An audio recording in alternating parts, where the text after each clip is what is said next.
Back to the channel guys, this is Shivam Bajpayee और here we are to discussing very important chapter syllabus for reasoning MP police constable 2021 के reasoning के महत्वपूर्ण chapters और unit की बात करेंगे जिनसे लगातार प्रश्न बनते हैं और ये आपके लगभग 30 प्रश्न को या 30 अंकों को कवर करके जाता है। अब वीडियो बाय एसबी स्टूडियो, बहुत दिन से लोगों की डिमांड आ रही थी कमेंट सेक्शन में कि सर रीजनिंग पर वीडियो बनाइए, रीजनिंग पर वीडियो बनाइए, रीजनिंग के इंपॉर्टेंट चैप्टर्स पर वीडियो बनाइए। तो वो वीडियो हम लेकर आ गए हैं और उसमें हम डिस्कस करेंगे उन महत्वपूर्ण चैप्टर्स को जो आपके एग्ज़ाम के दृष्टिकोण से अति महत्वपूर्ण है।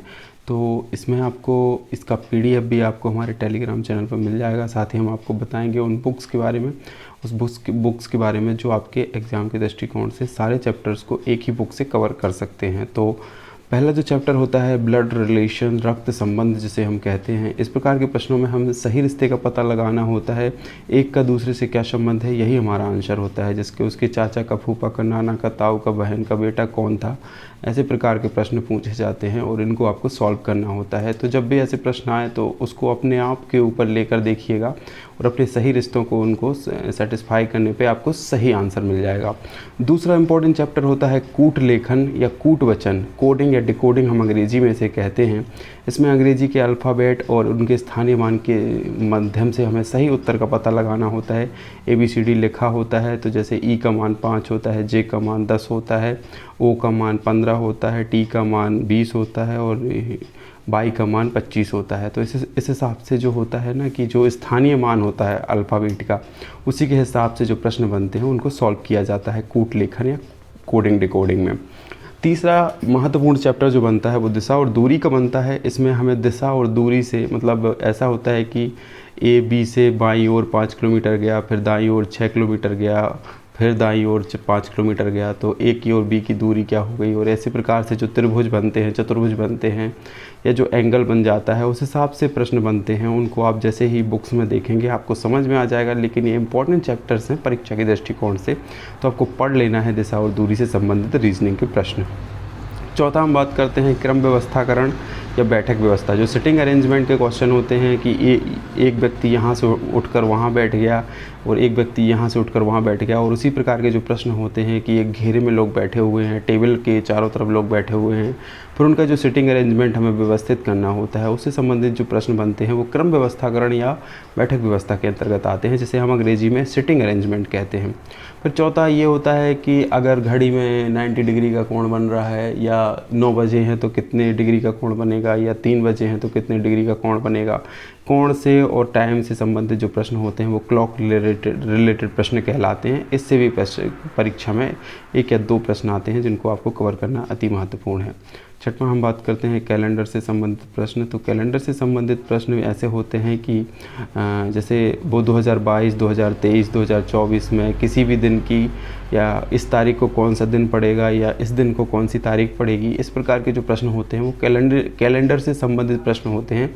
जैसे ही आप उसके कॉन्सेप्ट को समझेंगे तो इस प्रकार के प्रश्न हल करने में आप सक्षम हो पाएंगे। बाकी मैं यहाँ पे इस वीडियो में केवल संभव है चैप्टर डिस्कस करना कि आपके प्रश्न किस प्रकार के बन सकते हैं, तो वो मैं आपसे डिस्कस कर रहा हूँ। तो ये हो गए आपके कैलेंडर से संबंधित प्रश्न। अब बात करते हैं अंग्रेजी वर्णमाला से संबंधित बहुत सारे प्रश्न बनते हैं, जैसे कि हम पहले भी डिस्कस कर चुके हैं। तो अंग्रेजी वर्णमाला को व्यवस्थित करने से लेकर बहुत सारे प्रश्न बनते हैं, उनको अलग अलग करना, उनके सेटिंग अरेंजमेंट करना, या फिर उनसे संबंधित जो कोडिंग डिकोडिंग भी होती है, बहुत सारी चीज़ें होती हैं अंग्रेजी वर्णमाला से जो प्रश्न बनते हैं। तो उनसे भी रिलेटेड आपको प्रश्नों की तैयारी करनी होगी और वो आपको बुक्स में आसानी से मिल जाएंगे। अभी मैं आपको एक बुक्स बता दूंगा जिसकी फ़ोटो मैंने इंक्लूड की है, तो अगर वो बुक्स नहीं है आपके पास तो ज़रूर परचेज़ करके उससे प्रैक्टिस कर लीजिए। उसमें भरपूर प्रश्न है प्रैक्टिस करने के लिए, जो आपको एग्ज़ाम में सफलता दिलाने में आसानी होगी उससे।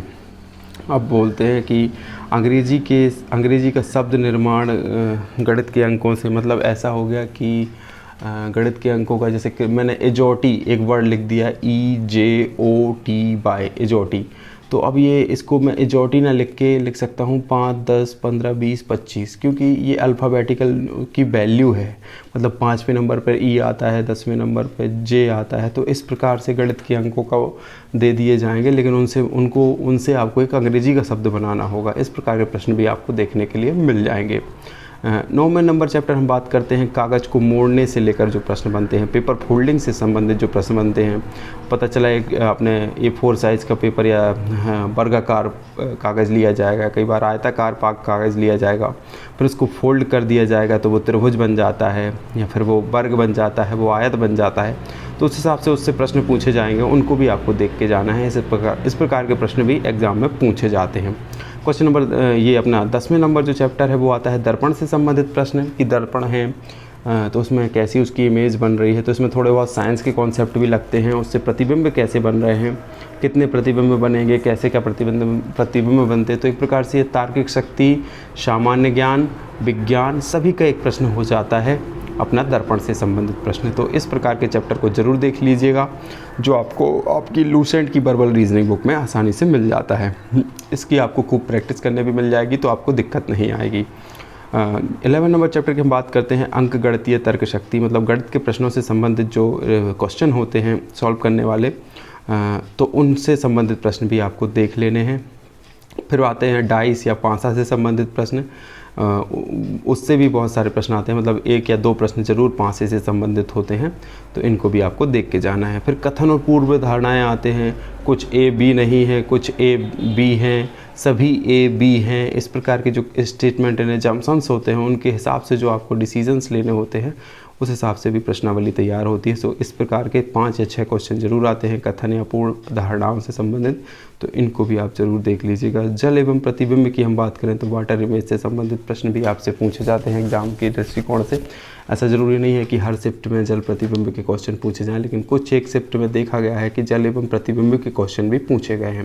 ये नॉन वर्बल रीजनिंग का उतना बड़ा पार्ट कवर नहीं मतलब वर्बल रीजनिंग का उतना बड़ा पार्ट कवर नहीं करता है, लेकिन नॉन वर्बल रीजनिंग से सारे प्रकार के प्रश्न आ जाते हैं।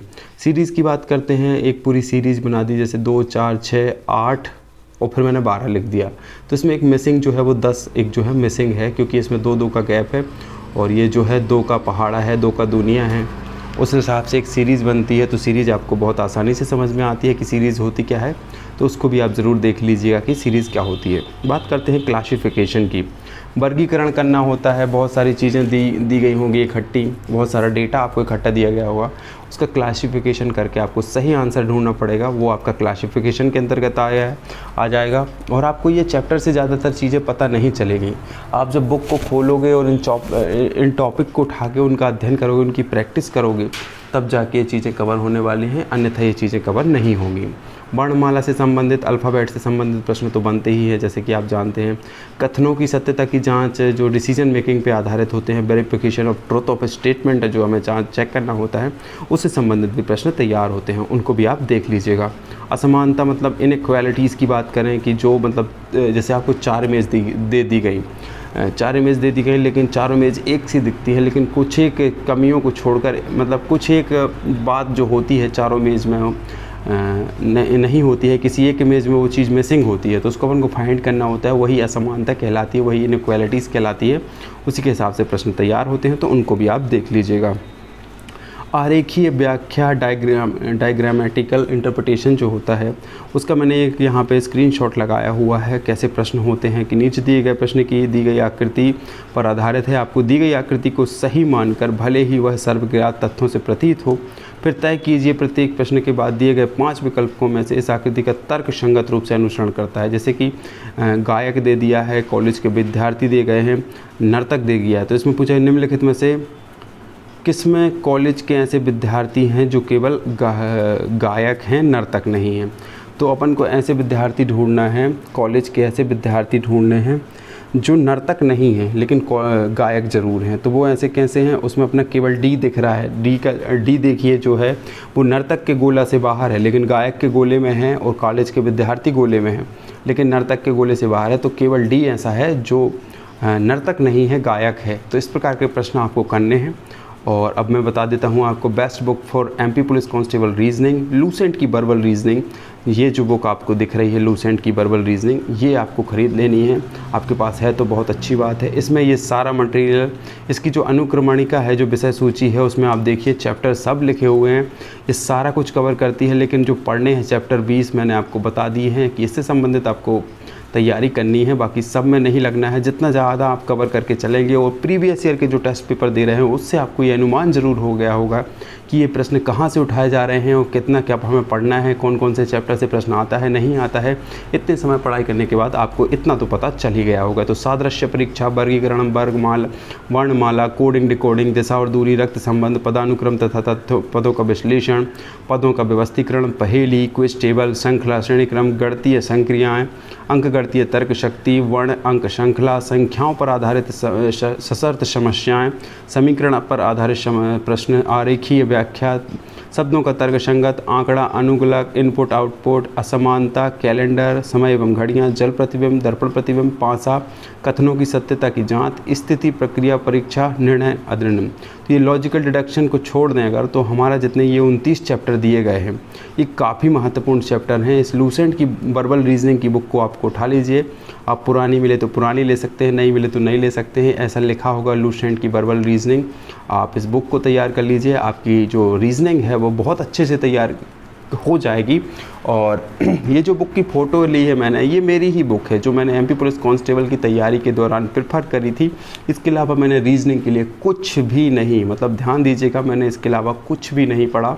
ये जो चैप्टर दिए हैं पूरे 29, इनको अच्छे से कर लिया था, अच्छे से प्रैक्टिस कर ली थी बहुत सारी। और ये लूसेंट की वर्बल रीजनिंग ही एक ऐसी रामबाण बुक है जिससे आपका सफलता मिलेगी रीजनिंग जैसे सब्जेक्ट में, क्योंकि बहुत ही स्कोरिंग सब्जेक्ट होता है अगर हमसे बनता है तो ये बुक से ही मैंने पूरी सफलता हासिल की है। और मैंने 81 स्कोर किया था आउट ऑफ 100, जो कि एक डिसेंट स्कोर होता है सिलेक्शन के लिए। और मैंने रीजनिंग में full out of full marks score किए थे। तो ये बहुत ही अच्छा है। यहाँ पे आपको क्वेश्चन, नंबर ऑफ़ क्वेश्चन अच्छे मिल जाएंगे, number of type of question ज़्यादा मिल जाएंगे, हर प्रकार के प्रश्न मिल जाएंगे, प्रश्नों की संख्या ज़्यादा मिल जाएगी जहाँ पे आप ज़्यादा से ज़्यादा प्रैक्टिस कर सकते हैं। मतलब क्वेश्चन इतने ज़्यादा हैं कि मतलब इनका जो प्रैक्टिस मटेरियल है, मतलब जैसे एक जो चैप्टर है इन्हें कॉन्सेप्ट समझाया, उसके बाद आपको 100 क्वेश्चन देंगे सॉल्व करने के लिए। तो ज़रूरी नहीं कि आप 100 करें, अगर 50-60 में भी हो जाता है कॉन्सेप्ट क्लियर तो ज़रूरी नहीं कि आप 100 क्वेश्चन ही लगाओ, आप अपने 50 क्वेश्चन भी लगा के उस चैप्टर से आगे बढ़ सकते हैं। तो इस प्रकार से आप रीजनिंग की तैयारी करिए। बहुत दिन से आप रीजनिंग के इंपॉर्टेंट चैप्टर लाओ, रीजनिंग के इंपॉर्टेंट चैप्टर लाओ, ये चिल्ला रहे थे, तो मैंने सोचा इस पर वीडियो बना ही देना चाहिए बच्चों के लिए। समय अभी बहुत है, एग्ज़ाम आपका हो सकता है 1-2 महीने में एक डेट आ सकती है। डेट जैसे ही आएगी उसकी इन्फॉर्मेशन सबसे पहले आपको एसबी स्टूडियो के माध्यम से मिलेगी। तो उसके लिए हमारे चैनल को करना पड़ेगा सब्सक्राइब और साथ ही बेल आइकन को प्रेस करना पड़ेगा ताकि जो भी वीडियो अपलोड हो उसकी नोटिफिकेशन आप तक पहुंचे। या फिर मैं कभी लाइव वीडियो लाऊं या कोई मोटिवेशनल वीडियो लाऊं, या मेरा जो कैप्सूल वीडियो चल रहा है एमपीजी के और साइंस का 30 कैप्सूल वीडियो ऑलरेडी हो चुके हैं जो आपको प्लेलिस्ट में मिल जाएंगे। तो उसका नोटिफिकेशन आपको चाहिए है तो आप हमारे टेलीग्राम चैनल से जुड़ जाइए, जिसकी लिंक मैं आपको डिस्क्रिप्शन में दे देता हूँ। और ये जो रीजनिंग की इंपॉर्टेंट चैप्टर की PDF अगर आपको चाहिए है तो इसकी PDF भी आपको वहाँ पर मिल जाएगी। तो हम वीडियो के यहाँ पे इस वीडियो को यहीं समाप्त करते हैं और टेलीग्राम चैनल को ज्वाइन कर लीजिए ताकि कोई भी अपडेट आए, कोई भी वीडियो आए उसकी नोटिफिकेशन आपको मिल सके। आज की वीडियो में बस इतना ही। जय हिंद, जय भारत।